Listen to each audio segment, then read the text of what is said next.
Hapo kale kulikuwa na viumbe waliojulikana kwa jina la Kavumba. Sasa siku ya leo hao viumbe walikuwa wanataka kumla binti Jessica. Jessica alijitahidi kuwakimbia lakini ilishindikana, na kibaya zaidi Jessica alikuwa amefika mwisho wa njia. Kiongozi wao alimsogelewa na kumkoromea Jessica. Ghafla moto uliokuwa ukiwaka pembeni ulifuka kwa kuongezewa nguvu na upepo.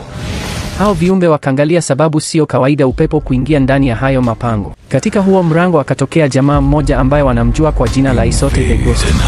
Walivyomwona tu, basi wakina Kavumba wakamshobokea. Isote akafumba macho na kufumbua. Kavumba akanyosha silaha yake juu na kumpiga Isote. Cha ajabu, Isote alibadilika na kuwa dubu chapu sana. Kavumba akauliwa kama sungula poli katika midomo ya mbwa.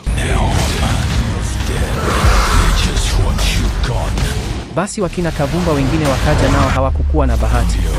Wote walipanguswa kama mjusi aliyeganda kwenye ukuta. Mwishowe mtaalamu Isote akarudi kwenye hali yake ya kawaida.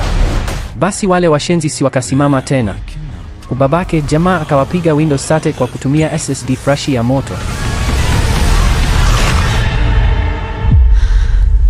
I wouldn't sleep here.